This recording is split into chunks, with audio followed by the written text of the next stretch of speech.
So now we'll hear from our guest speaker, Steve Darling MP. There'll be an opportunity for members to, in the hall and those watching on the live stream, to ask questions at the end. Steve is the local MP for this area and was elected Liberal Democrat Member of Parliament for Torbay in July 2024. He is the party's spokesperson on work and pensions and serves on the House of Commons Work and Pensions Select Committee.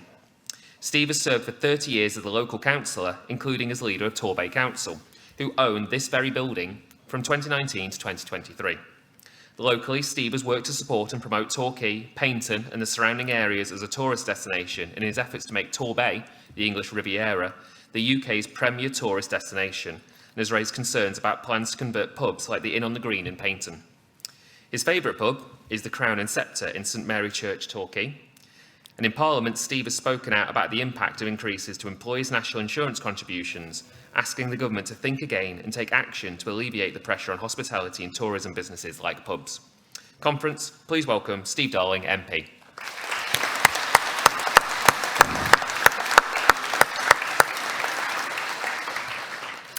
Thank you, and it is a real pleasure to welcome CAMRA here for your conference.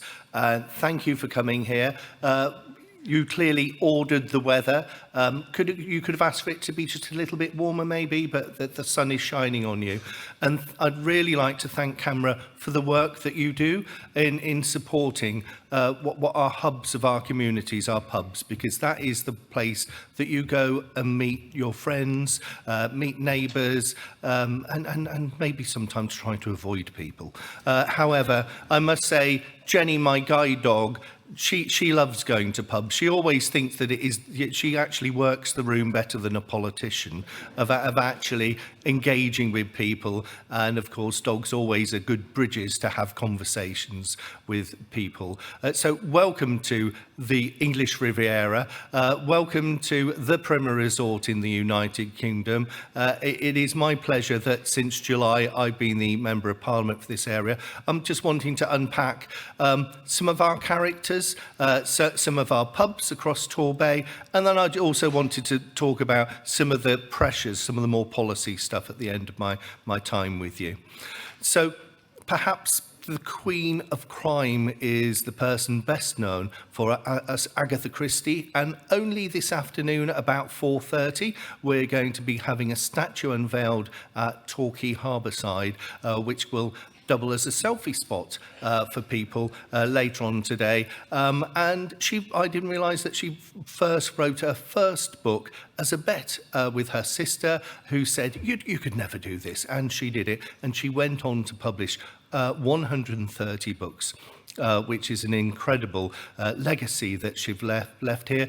Do think about coming and visiting us in September, when we have an Agatha Christie festival, and that week goes on and there's lots of talks and really good focuses around that Queen of Crime. And of course, she learnt, disturbingly, her expertise around poisons when she was a nurse in the First World War here in Torquay, and also working in the chemistry section of Torquay Hospital at the time. The other character that I always find that people know, and whenever I jump into a taxi around the country, and I say, oh, I'm from Torquay, they'll say, oh, Basil Fawlty. And that is both a pleasure, but for our hotel industry is a bit of a curse as well.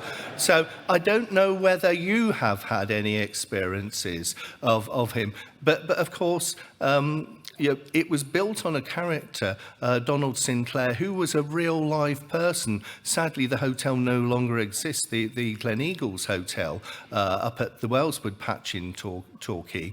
But he's a retired naval officer who had a really bad attitude towards his guests. If you ask for when the next bus was going to be, it was more likely that he was going to throw the bus timetable at you than actually tell you the time. Eric Idle apparently had a suitcase that was ticking, and Donald Sinclair was afraid that it was a bomb, so he put it outside the other side of a wall when Eric Idle couldn't find his case. He explained it as such. However, I have a background of being brought up in a guest house. As a childhood, as an 18-month-old child, we moved down here from Birmingham. And my favourite hobby when I was about 4 was to sit with the guests in the evening meal.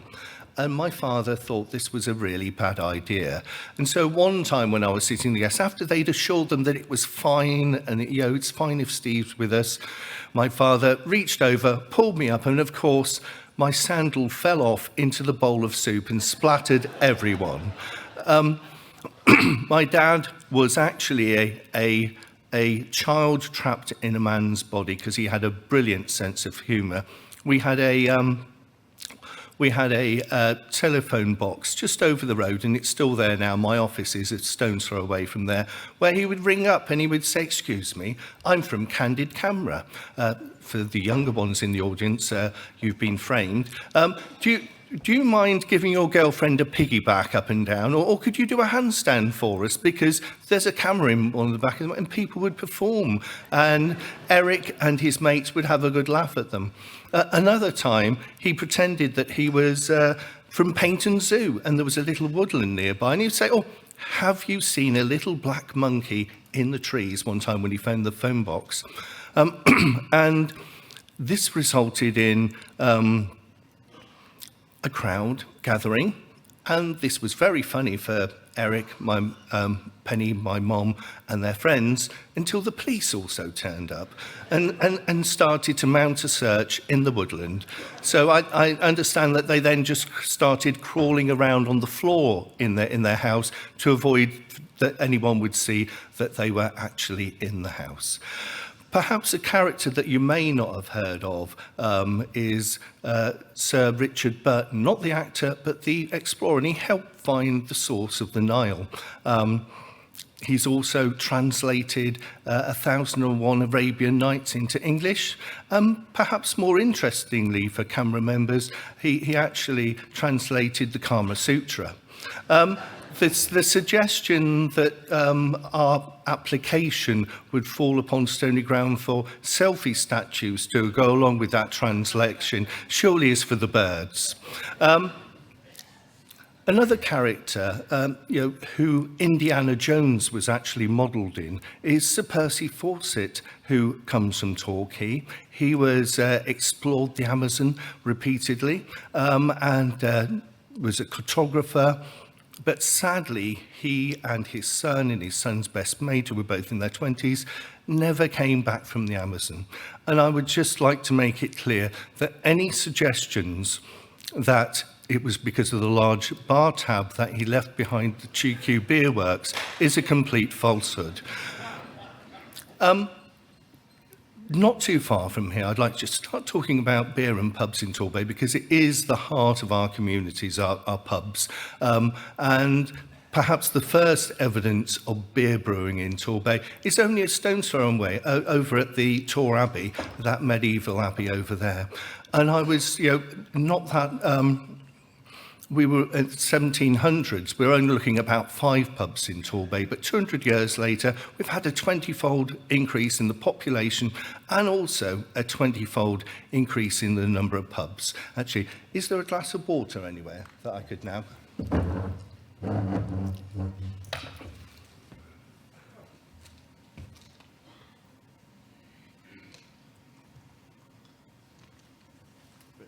Thank you very much. Right, so 20-fold increase in the number.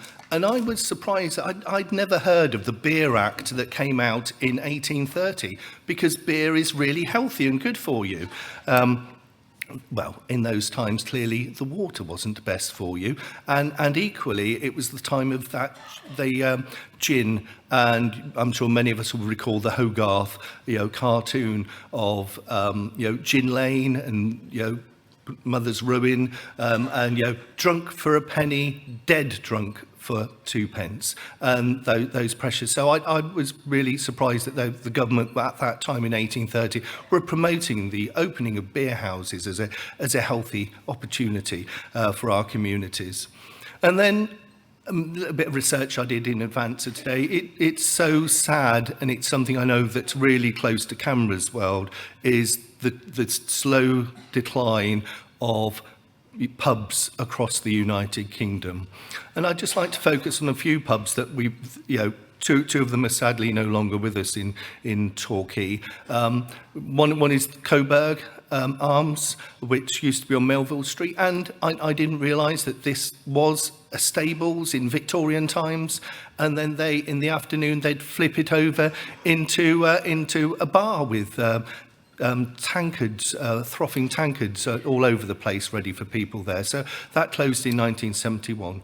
Another one that's well known, but sadly no longer with us in Torbay, is the Post Horn, and that's a really good example of a pub that served postmen in Torquay town centre, very close to the major post office there in Torquay, but again closed in the 80s. And that was also part of an interesting thing that happened in the 80s, where professional footballers really thought that they could bring their expertise into running a pub. So one of those was that's another example there. And on the 12th of April 1969, which happens to be my birthday, there was a raid just up the road from here at the Rising Sun, now DT's. And I was shocked to discover they had 70 members of the drug squad. I'm surprised they've got that many police officers in the whole of bloody Devon at the moment. And they arrested, and this was Torquay's attempt at catching up with the swinging 60s, because there were 17 hippies arrested for drug possession and one for obstructing the police as well. So that's just a little bit of a reflection on those, and those impact, they're positive, that are, pubs tend to be at the heart of our communities, and I'd just like to thank you for all the work that you do to support them. But coming on to policy issues, and whilst we've seen the growth of the supermarkets and their cheap alcohol that they have to sell, whether there should be standard unit prices to help out, pubs, is something that it should be given serious consideration to. But the three areas I wanted to talk on was, first of all, business rates, because we've had a change in the way that the subsidy of business rates has sadly reduced, which means there's higher business rates this year particularly. And as Liberal Democrats, we feel that they should be actually completely scrapped and a land value approach taken to this. So then it's actually the profitability that's been driven from those businesses that this plays out, so that the out-of-town offers that you get, whether that's a warehouse acting as a distribution centre, is truly taken into account, rather than the falsehood of the town centres, because we have seen, sadly, again, the slow decline of our town centres. So reform around that world is really important to us. Excuse me. The other area where we want to see change, but sadly it is upon us, is the national insurance hikes. I know in the west of England here, it has been a cold hand gripping our heartbeat of our economy, because it is very much the service sector, whether it's paint and zoo, splashdown, or hotels or pubs.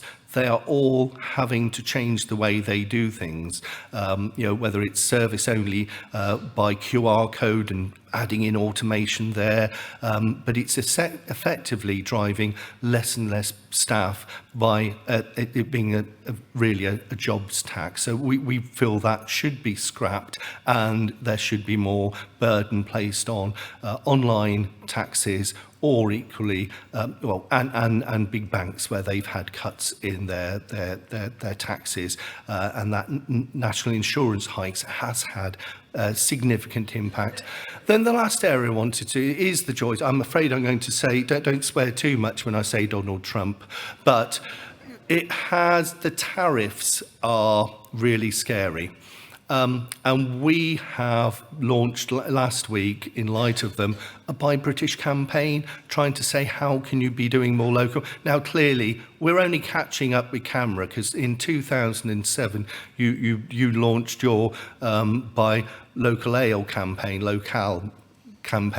where you're championing the need for purchasing stuff, no more than 20 or 30 miles away where the brewery is, and that is to be highly recommended. So so buying that local, backing British is absolutely essential. And of course, ironically enough, I was not sure whether I was going to be here this morning because Parliament has been recalled, but I know I'm left with the clear impression that the Treasury team that I'm a member of, we're going to be going a certain, backing the government about the steelworks that is under discussion this afternoon. So we don't need the numbers there because we're in hot support of what is going on up in there. So I was delighted I could keep my promise to be here today. But I just wanted to finish off by just making a couple of recommendations.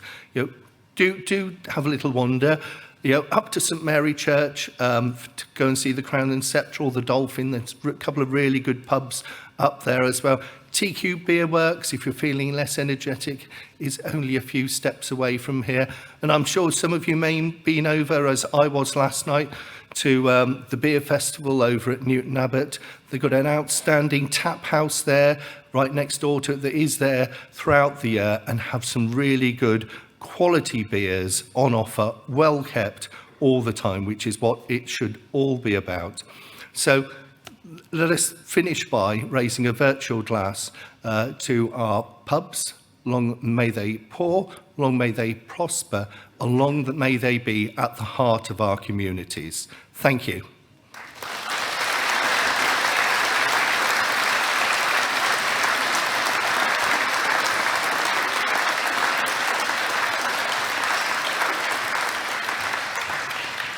Thank you very much. Does anyone have a question for our guest? There we go, Terry. Thanks, Jane. Mr. Darling, thanks for a very, very interesting and entertaining speech. Sorry, Terry Nottingham. Yep. 2 points for you, 2 aspirational hopes within this current government. Have you any hope that we will see anything that will substantially or even minor help that will come to the hospitality trade? And secondly, have you a personal aim that you would like to see followed through? Thanks. Thank you. So as far as aid to the hospitality industry, because we have, clearly I tend to work closely with Liberal Democrat colleagues. We're well represented in the west of England. Again, tourism tends to be a big issue here, and that hospitality trade is all wrapped up in that world. We had a few weeks ago Ed Davey, our leader, down on Princess Pier, campaigning against the NICS increase. So we are campaigning hard on it. I think it is, for those of you who have Labour MPs, reach out to them and influence them. Labour have a massive majority in Westminster, but it is massive but thin, if you know what I mean, because a lot of them don't have big majorities. They did really well at getting people over the line and winning, but not piling up large majorities. So having a smaller majority means that you should be listening to your community, one would hope, quite well. So do influence those people, because I think Labour does feel like a little bit of a juggernaut. I've sat on 2 bill committees. That's where you have the joy of going through a new law line by line. I did that on the Employment Rights Bill, and also in respect of the Fraud, Error and Recovery Bill. Really exciting times I have in Westminster.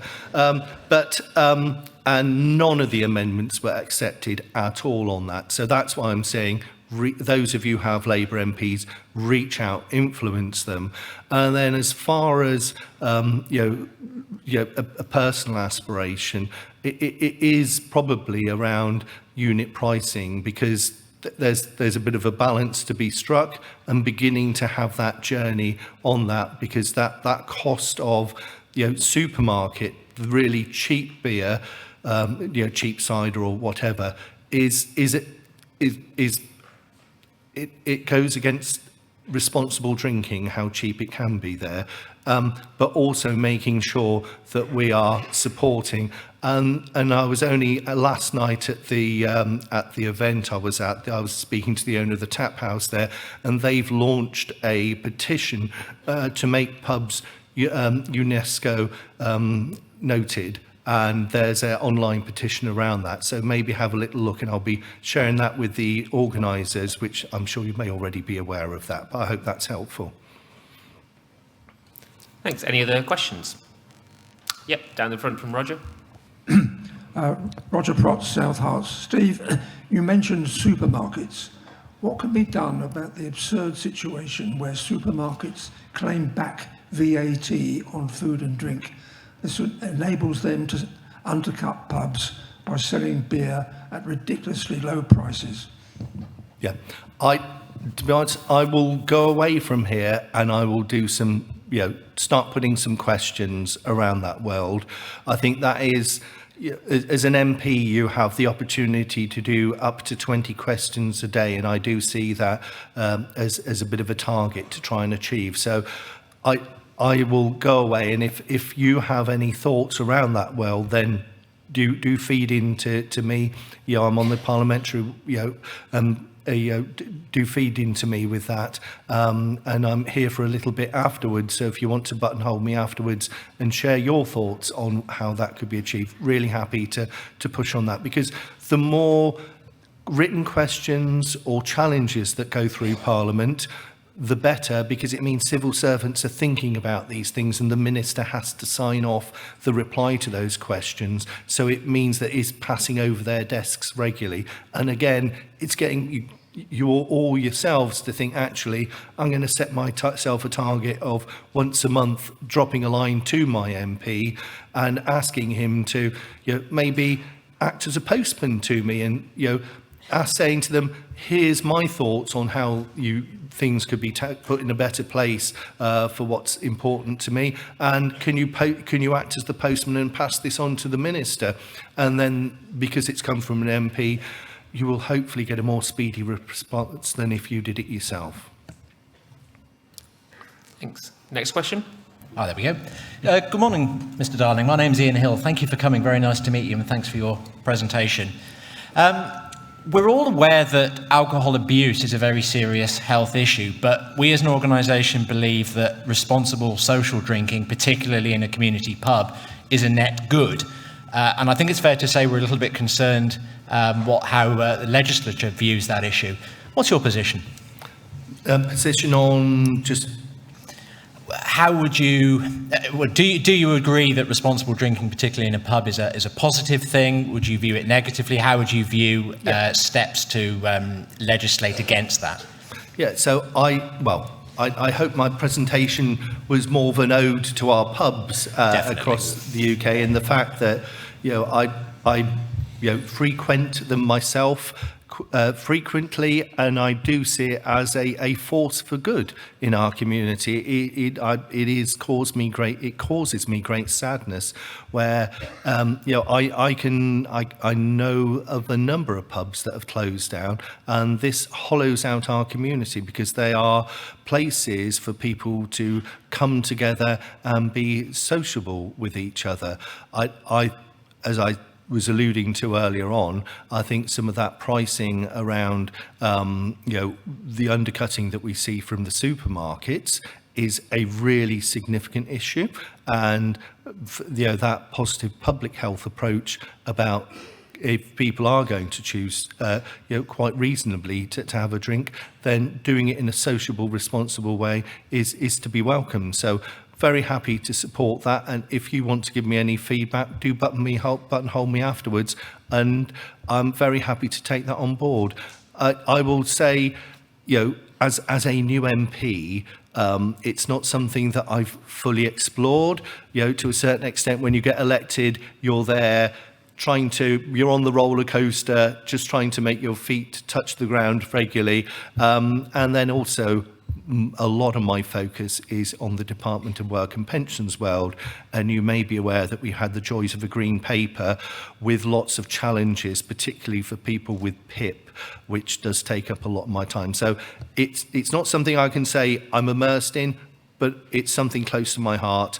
And as I continue as an MP, I'm keen to understand more of this world, and I'm looking to have a couple of conversations with people after my presentation over lunch. If people want to buttonhole me, they're very welcome to. Thank you. Any further questions? Yes, over there. If you can keep your hand up, Jane will be able to find you the mic. If this is too far outside of the remit of a Camera convention, please stop me and I will speak to you afterwards. However, there is a growing movement. Can you identify yourself first? Oh, sorry, Eddie, Exeter branch. There's a growing movement of people in the UK saying that we need to impose a 2% tax on people with wealth of £10 million or more. Otherwise, it's not just our pubs that are going to go, the state of the UK is going to go down the drain effectively forever. Do you have any comment? Yeah, what I would say is that it sounds a very sensible approach. You know, I think when I've spoken to other MPs about, you know, what does a wealth tax look like, what examples are there in the world where people have applied a wealth tax, they say, well, how does it work? Because people will start shifting the money about. But in principle, it sounds a good idea. Just like most things, it's then when you start to apply it, does it end up being a bit like nailing a blancmange to the ceiling, that somehow they get their money running away elsewhere and you end up losing that opportunity? So in principle, it sounds spot on, but it's actually the way that you apply it is the challenge. Thanks. I actually had a question I've thought of. So Ash Corbett-Collins, Birmingham. One of the things that we started to talk about as an organisation and other organisations that we work alongside is how do we get, and you talked about how do we get more local beers onto the bar, you know, how can people enjoy those beers that are, you know, better for the environment because they're not travelled as far, you know, supporting local economies. In the budget last year, the Labour Chancellor announced there's going to be a review of access to market. Do you and your colleagues in the Liberal Democrats support that that review? And you know, is that an outcome you want to see of more independent beers on the bar? Yeah, and I will, you know, I'll make a note of that and make sure we drive hard on that, because as you know, as Liberal Democrats, we do see ourselves as being environmentally sound. And that buying local approach and trying to make sure that low carbon footprint is really important.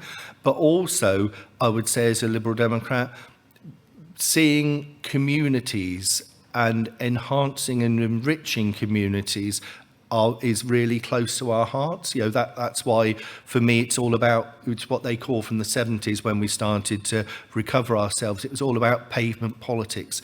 And part of that is getting alongside communities and supporting them.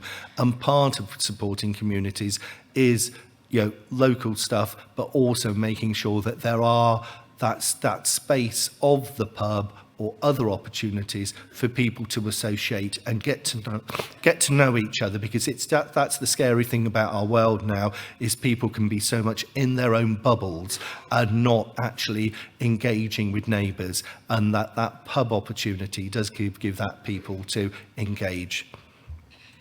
Thank you. Any other questions? Yes, I can see over here on the far side. You can just keep your hand up, Tony will be able to find you. Hi Steve. Phil Plummer, Exeter and East End branch. A little bit of politics here about the business rates, the business rate raises for employers. Do you think that the Labour government would have raised the business rates for employers, national insurance business, rather national insurance rates for employers, if the Conservative government a year or so before, in what some may interpret as a pre-election bribe, hadn't actually reduced national insurance for employees, thereby obviously reducing the amount of revenue coming into the state? Could you have a comment on that, please? Well, I think what I would say is that clearly Labour did inherit to put it a bit of a mess to be, I think what worries me is you look at many parts of our public services, whether it's our hospitals, the police, or the court service, and you can just see that it is very worryingly dysfunctional. So there is a desperate need for investment. Our proposals are to look at taxes on large banks, to also look at online taxes of the big tech industries, or so that we're drawing money away from that. The problem with the national insurance, well, it's been a double hit because the national insurance hike has gone up. It means that, and they've also changed the threshold from something like 9,600 to 5,000 when you start paying it. It means that lots of businesses that are seasonal, such as Paint and Zoo, Splashdown, where they may have only taken people on for the summer, the season, they suddenly start having to pay national insurance contributions for them. So that seasonal work is really hit, and our tourist industry is really hit. And I wonder if that was an unintended consequence, because I know we've banged the drum heavily around that. But clearly, there's always some jiggery-pokery that you have between one lot leaving a bear trap for the other lot who are going to come in. But again, I'd go back to banks and high-tech, online providers, that there could be taxes being drawn from those to actually help out, so that it might not have been so harsh. Because sadly, there's a company called, some of you may have come past them, Trago Mills. They've sacked 30 staff with the national insurance hikes coming in now, and it is having that chilling effect on our economy, when I'm sure the only way that we'll see things improving is our economy growing. And then we've also got this madness of Donald on the other side of the Atlantic, where you just don't know from one day to the next what's going to happen. And again, businesses just need certainty to be able to invest in the long term. Joe. Hi, Steve. Joe Crawford, Kingdom of Fife branch. You mentioned during your speech minimum unit pricing, perhaps. We've obviously had it in Scotland for quite a few years now, and it was imposed to stop binge drinking. Now, it worked as a policy, but the money generated doesn't go back to the government, and therefore doesn't go back to healthcare, doesn't go back to the public. It's there purely as a benefit to the wholesaler. We now also have a situation where it's increased to 65 pence a unit, and it's beginning to impose on pubs and causing pubs to shut. What's your view on that? Well, it is getting that balance right, isn't it? So clearly, if it is now beginning to impinge on pubs, then that is inappropriate. But we need to learn. It's helpful that Scotland has already led the way forward on that. I do love I love it that you describe it as the Kingdom of Fife, because I know that when you go over certain bridges, it does say the Kingdom of Fife, and I really welcome that, because I know some MPs from Fife. But back on, it is getting that balance right and making sure that we're stinging the supermarkets, but not stinging the pubs. But again, there was a gentleman earlier on was talking about supermarkets being able to claim VAT back on sales, and that helping their world. And I think that's something that I need to make sure that we go away and explore and see what opportunities there are. Okay, is there any final question? Right at the back. That'll be the last one. Nigel Jones, East Dorset. Just a question, you said about backing British, buying local. Within your constituency, when you've spoken to producers and that sort of thing, have any of them indicated any issues with being able to sell into the on-trade at all? Sorry, can you just explain the on-trade so I'm absolutely clear on that we're talking about the same thing? So the on-trade is the on-licensed trade, so that would be public houses and social clubs and hotels and so on. I haven't had those conversations with producers. The people who I've had, to be honest, in Torbay, the people I've been reaching out to urgently in light of the Trump tariffs we've got a good high-tech industry in Torbay, some of it up at an epic centre at the back of Paynton, some of it in Torquay here with a company called 𝗬𝗏𝗃 Limited, and they have, initially I'm reaching out to them because they do export a lot. So it's not necessarily looking at through the beer lens, but looking at that by British world. And 𝗬𝗏𝗃, just out of interest for yourselves, they've got manufacturing offers in America, in the UK, in Europe and Thailand. And as you know, Thailand for a few days had massive tariffs on them compared, and so it was knocking them for six. There's another high-tech industry who, for a few days, people who were manufacturing in Thailand were actually wanting to manufacture their high-tech kit in the UK. And these bits of kit are are bits of kit that are part of the World Wide Web, that the cables that go under the sea and things like that, and help, or might be on a satellite and things like that, and help with communications. So it's not the answer you wanted, but the reality is that I was more concerned about that high-tech industry. But it's a very valid point, and I've got a colleague with me. We're making notes, and we'll be taking this up. But do buttonhole me afterwards after this. But thank you so much for having me today, and it's a real pleasure being with you this morning. Thank you.